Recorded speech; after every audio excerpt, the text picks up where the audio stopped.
The night was supposed to be mine. My graduation dinner shimmered with music, candlelight, and proud families wrapped in bright Ankara prints. The hall smelled of pepper soup and celebration. I should have felt like the daughter of honor, but instead, I sensed danger long before my parents called me to their table. My name is Leah, 23 years old, first woman in my family to earn a degree. I thought my parents would finally be proud. Instead, my father's voice sliced through the celebration. Leah, your inheritance, hand it over to your brother. You don't need it.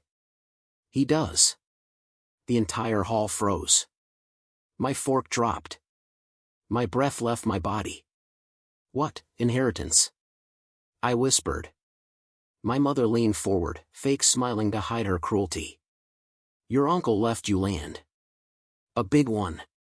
But your brother is the son who will carry our family name. So give it to him. My brother smirked, already confident the land was his. Guests pretended to eat while secretly listening.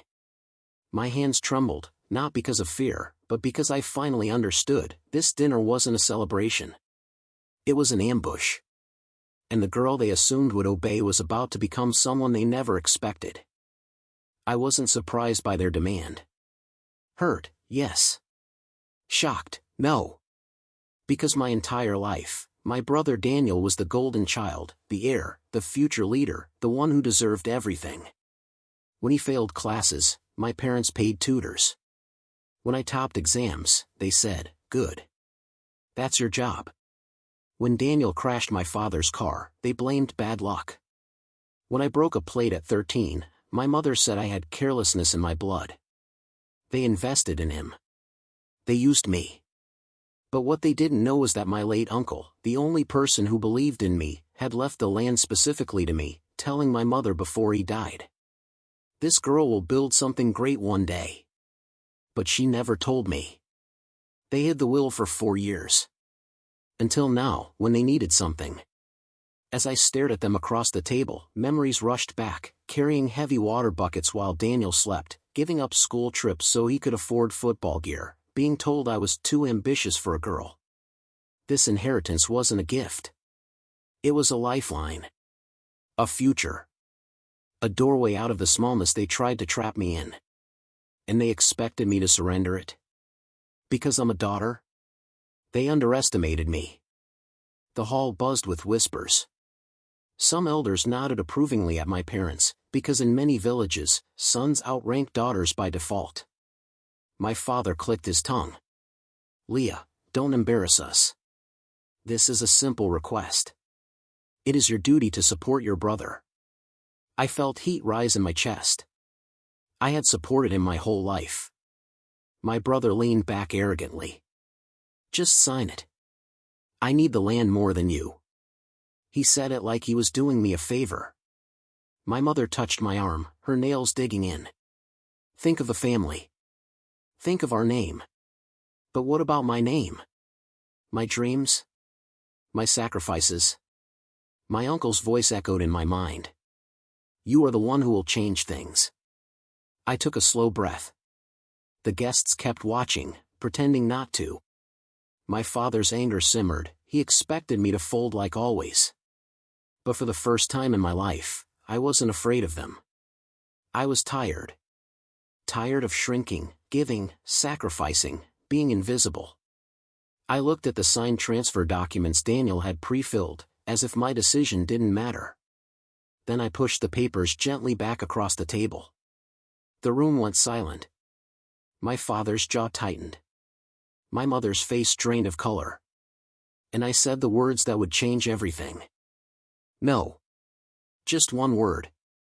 But it hit the table like thunder. Daniel scoffed. My father's nostrils flared. My mother whispered, "Are you mad?" I spoke clearly, calmly. I'm not giving up my inheritance. My father slammed his hand on the table. Gasps erupted around us. You ungrateful girl. Everything we have done for you. I cut him off. Everything I achieved alone. My mother hissed. You are becoming disrespectful. No, I said. I'm becoming free. My father pointed at Daniel. He is your brother. A son. His future matters more. I shook my head slowly. You raised him to believe he is entitled. You raised me to survive. And now I'm using what you taught me. Daniel stood, furious. You think you're better than me? I met his eyes. No. I just don't owe you my life. My father's voice lowered dangerously. If you walk out with that land, you walk out of his family. Everyone watched, waiting to see if I would break. But the truth was, I had already lived alone inside that house for years. Leaving wouldn't kill me. Staying would. I stood up slowly. Half the guests gasped. The drummers playing in the back whispered among themselves. My mother muttered. Sit down. Don't disgrace us. But disgrace was exactly what they feared, not justice. I pushed in my chair, lifted my head, and said, I won't sign anything. My father shouted after me. If you leave now, don't come back. I walked away anyway. Every step felt like shedding chains. Outside, the night sky glowed with graduation fireworks. People stared as I left the hall alone in my bright Kent gown, the girl who dared challenge her family's tradition. I didn't cry. I didn't tremble. I felt powerful. I called my best friend Sifa, who arrived within minutes on her motorcycle. When I climbed on, she looked at my face. Did they try something? I nodded. They tried everything. Sifa smiled softly. And you still walked out. Good. We sped into the night, the wind cold, the road open. Somewhere deep inside, something shifted. I wasn't the discarded daughter anymore. I was the woman who chose herself. But my family wasn't done. Not even close. Because the next morning, everything escalated. By sunrise, my phone overflowed with messages. Not congratulations, threats. My mother. You are tearing this family apart. My father. Return home immediately for a second meeting. Daniel. That land is mine whether you like it or not. I blocked them all. Then a surprise came, a call from my uncle's lawyer. He had heard about the dinner fiasco through village gossip. Leah, he said, your uncle left that land to you because he saw your future clearly. They cannot take it unless you choose to give it. I felt tears burn my eyes, finally, someone confirming I wasn't crazy. He added. Your uncle also left a sealed letter for you. You were meant to receive it on your graduation day. My heart shook. Can you read it to me? He opened the letter and began. My dear Leah. If you are hearing this, then you have already faced a test. Never give up what you earned. Your strength will build generations. Protect your future. I cried silently. Those words gave me armor. My family wanted a war. But now, I wasn't fighting alone. I had my uncle's voice, the law, and my own courage. And soon, they would face a truth far bigger than inheritance. The elders summoned me for a community meeting. My parents had accused me of disrespecting tradition. When I arrived, villagers gathered under the big baobab tree.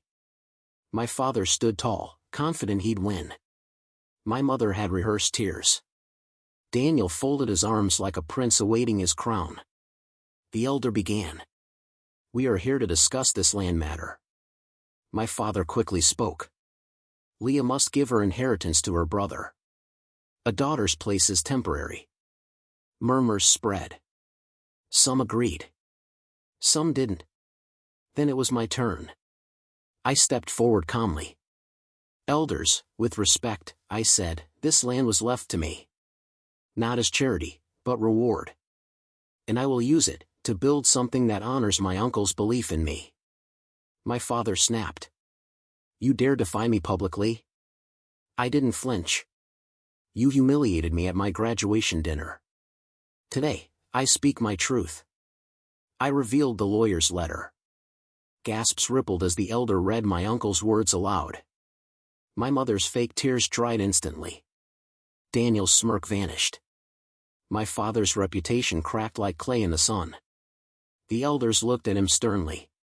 The land belongs to Leah. The discussion ends here. And just like that, their power over me died. After the ruling, my father didn't speak. My mother avoided my eyes. Daniel stormed off like a child denied a toy. But I felt peace. Not triumph, peace. I walked to the land for the first time that afternoon. It stretched wide under the golden sun, rich soil breathing with possibility. My uncle had chosen well. He had